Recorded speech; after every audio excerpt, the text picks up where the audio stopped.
Mereka tahu semua. Tetapi untuk pengamalan dan menyatu padukan umat Melayu ini, mereka memilih satu sahaja. Dari segi akidah, mereka memilih dan menyebarkan ajaran Imam Abu Hasan Asy'ari dan juga Al-Maturidi. Dari segi fiqhnya pula, mereka ini mengamalkan dan berfatwa mengikut mazhab Asy-Syafi'i dan juga golongan ulama Syafi'iyah selepasnya. Ini menunjukkan bahawa mazhab Asy'ariyah dan juga Asy-Syafi'iyah dalam fiqh telah diperakui kuat dan muktabar dan benarnya oleh ulama-ulama lain. Dan mereka membawa kedua-dua pahaman ini di tanah Melayu supaya kita mudah beramal, bukan untuk bertekak dan bermujadalah di atas satu sama lain. Jadi di sini nak tunjuk kata kita kena berterima kasih kerana ulama-ulama dahulu membuat sesuatu yang lebih baik, yang terbaik untuk kita amalkan di Nusantara, iaitu akidah Ahlussunnah wal Jamaah yang beraliran Asy'ariyah dan fiqhnya Asy-Syafi'i. Jadi saya nak bawa sikit tentang apakah ciri-ciri Ahlussunnah wal Jamaah supaya kita mudah faham di Malaysia ini khususnya. Iaitu yang pertama, ciri-ciri akidah Ahlussunnah wal Jamaah dan pegangannya yang saya faham ialah bersifat wasatiyah. Kita baru saja selesai convocation wasatiyah. Apakah wasatiyah itu? Adakah 50-50? Tidak. Wasatiyah itu bersederhana. Bukan bermaksud 50-50, iaitu meletakkan sesuatu kena pada tempatnya. Wasatiyah. Kalau kita nak melihat kepada contoh wasatiyah pada pegangan ulama-ulama terdahulu, sebagai contoh Imam Ghazali, bagaimana konsep wasatiyahnya terhadap falsafah. Falsafah ini tidak semestinya semua itu salah. Sebab itu falsafah ini pada pandangan ulama, kita mesti mempunyai 3 pendapat. Yang pertama, kita tidak boleh bersifat absolute rejectionist. Kita tak boleh tolak mutlak falsafah ni. Dengar bunyi falsafah, tolak tu, tak boleh. Kita juga tidak boleh bersifat absolute rejectionist, absolute receptionist. Kita terima mutlak, sebab dalamnya tu pun ada juga perkara-perkara yang salah. Sebab itu sifat wasatiyah ialah kita bersifat selektivis. Kita pilih, kita saring apa yang baik dan kita buang apa yang buruk. Sebab itu Imam Al-Ghazali di dalam Al-Munqiz min Ad-Dhalal, kita tengok sikap dia terhadap falsafah dan bersifat yang wasatiyah, selektivis. Pilih, saring, yang mana tak baik dia kata tak baik, yang mana elok dia ambil. Sebagai contoh mantik. Dengan mantik pun diperakui boleh digunakan di dalam usul fiqh sebagai syarat untuk mujtahid. Ini bersifat wasatiyah. Ini ciri-ciri ciri-ciri Ahlussunnah wal Jamaah. Dan yang keduanya ialah manhaj yang dipegang oleh Ahlussunnah wal Jamaah ialah Al-Quran, Sunnah, akidah sahihah dan juga wujdaniyah. Wujdan ini dipegang oleh ahli sufi tapi sedikit. Tetapi majoritinya ialah kita berpegang dengan Al-Quran, Sunnah dan kita faham dengan akal yang sahih, iaitu akal yang terpimpin dengan Al-Quran dan Sunnah. Yang ketiga ialah, ini ciri-ciri akidah Ahlussunnah wal Jamaah, iaitu ulama-ulama Ahlussunnah wal Jamaah ialah ulama-ulama yang memegang pendapat ulama yang muktabar. Mereka berpegang dengan pendapat-pendapat ulama-ulama yang muktabar, yang diperakui,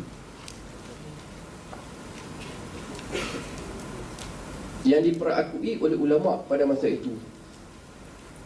Yang ketiganya tidak ekstrim. Ciri-ciri Ahlussunnah wal Jamaah ini tidak ekstrim, tidak cepat melatah, mengkafirkan orang, menyesatkan orang dan membid'ahkan orang pada perkara-perkara yang bersifat furu'iyah.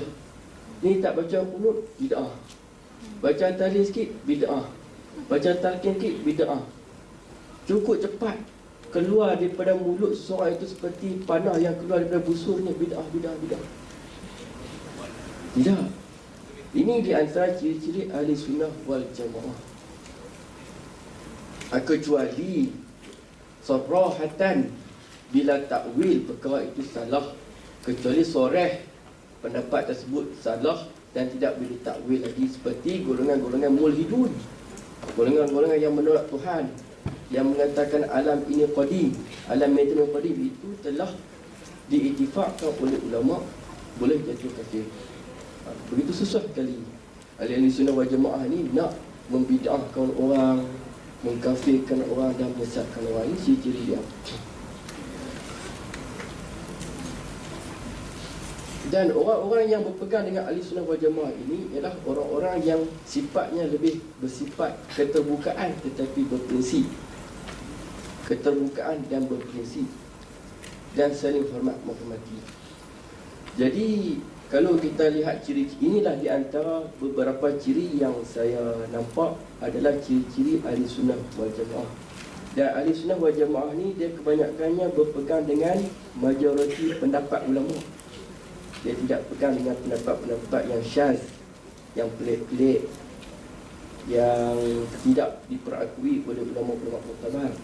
Jadi kalau kita pegang dengan majoriti pendapat ulama muktabar, maka mudahlah kita beramal dan dapat kita elak daripada sebarang perpecahan dan salah faham.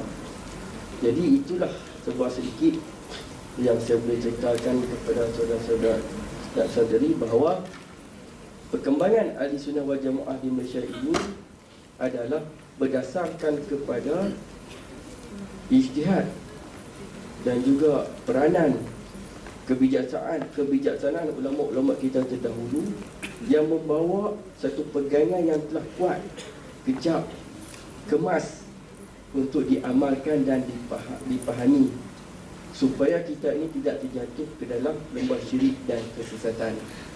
Jadi itu saja yang boleh saya ceritakan setakat ini. Assalamualaikum warahmatullahi wabarakatuh.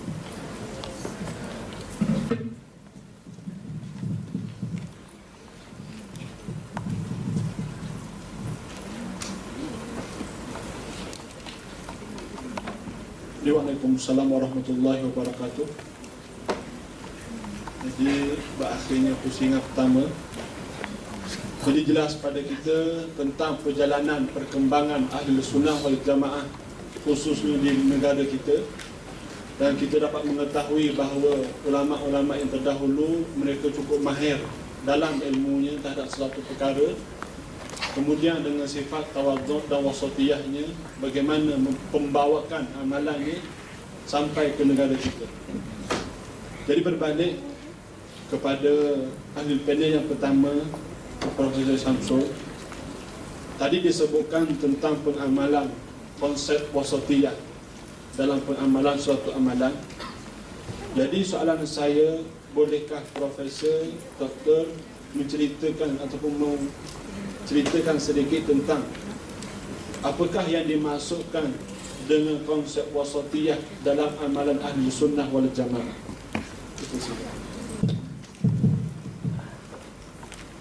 Assalamualaikum warahmatullahi wabarakatuh. Saya mohon maaf berdiri, penat duduk.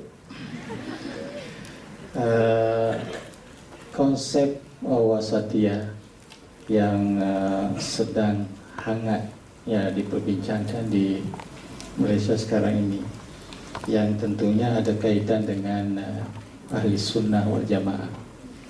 Seperti yang saya nyatakan tadi di awal pembicaraan saya yang berkaitan dengan sejarah dan perkembangan ahli sunnah wal jamaah, bahwa sejak Imamuna Abul Hasan al-Asy'ari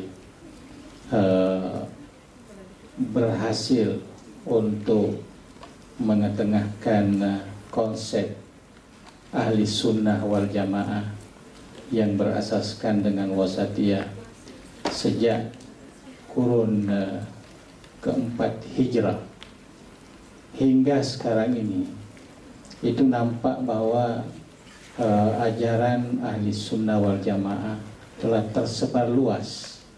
Ya, sehingga kita tengok bahwa mungkin 90% umat Islam di dunia ini telah menganuti ahli sunnah wal jamaah, kecuali ada beberapa peratus yang menggunakan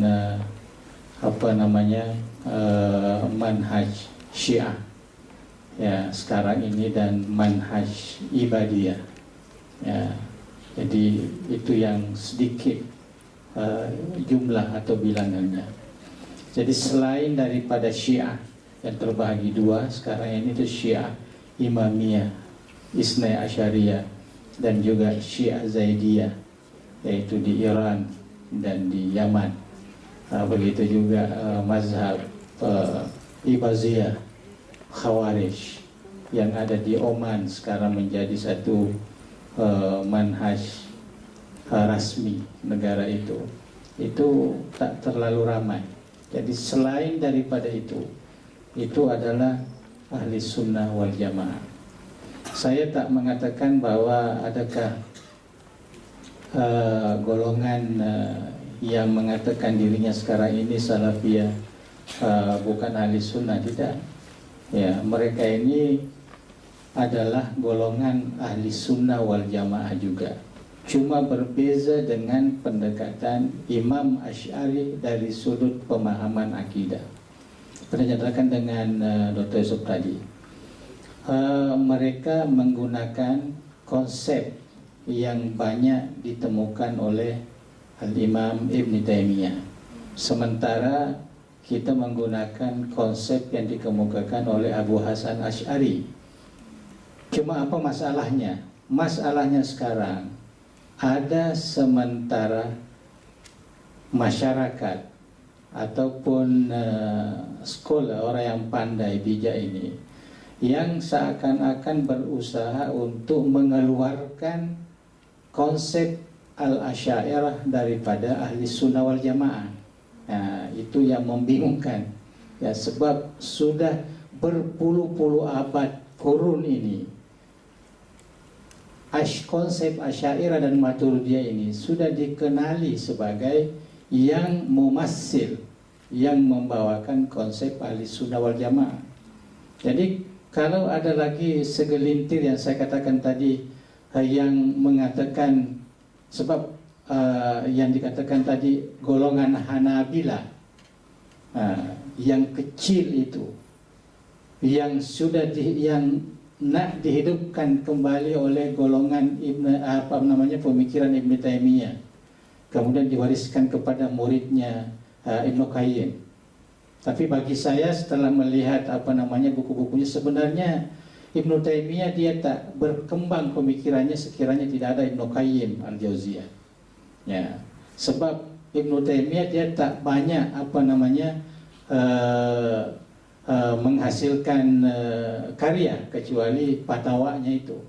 Tetapi yang mengembangkan pemikirannya Ibnu Qayyim al-Jauziyah, dan pemikirannya tidak mengeluarkan Asy'ariyah sebagai ahli sunnah wal jamaah. Cuma dia banyak berbeza pandangan dengan ulama Asy'ariyah dari sudut pendekatan akidah. Ada perbezaan, tetapi tak terlalu banyak, dan malah justru boleh dikompromikan dari sudut manhaj. Cuma yang bermasalah sekarang karena pengaruh pemikiran Syekh Muhammad Ibn Abdul Wahab. Ya, ini pengaruh pemikirannya yang terlalu drastik dan terlalu keras. Ya, dan terlalu keras. Ya, seakan-akan mahu mengeluarkan pemikiran Asy'ariyah daripada ahli sunnah wal jamaah. Nah, itu yang menjadi problem kita sekarang ini. Sehingga buku-buku yang bertajuk ahli sunnah wal jamaah sekarang boleh dikatakan 50% atau sampai 60% banyak yang dikemukakan oleh golongan yang terpengaruh dengan pemikiran Muhammad bin Abdul Wahab. Nah, termasuk di Malaysia ini. Nah, saya sudah kumpul semua buku-buku yang bertajuk ahli sunnah wal jamaah yang ditulis dalam bahasa Melayu. Ada kaitan dengan kajian saya akan datang. Itu boleh dikatakan 50%. Ya, penterjemahan ahli sunnah di situ adalah penterjemahan ahli sunnah yang nak mengeluarkan Asy'ariyah sebagai ahli sunnah wal jamaah. Dan ini boleh merusakkan pemikiran orang yang menuntut ilmu pengetahuan. Dan yang kita khawatirkan, kalau ini nanti akan masuk atau merasuk dalam pemikiran masyarakat ini akan membawa kepada